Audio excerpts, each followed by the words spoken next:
Why are there not more people talking about how your computer works? It's actually pretty cool. Your computer is like a super smart brain. It has a CPU, which is the brain's control center. The CPU thinks and makes decisions by following instructions called code. Then there's RAM. Think of it like your brain's short-term memory. It stores info that your computer needs right now, fast.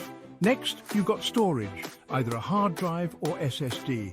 This is your computer's long-term memory, holding all your files and programs.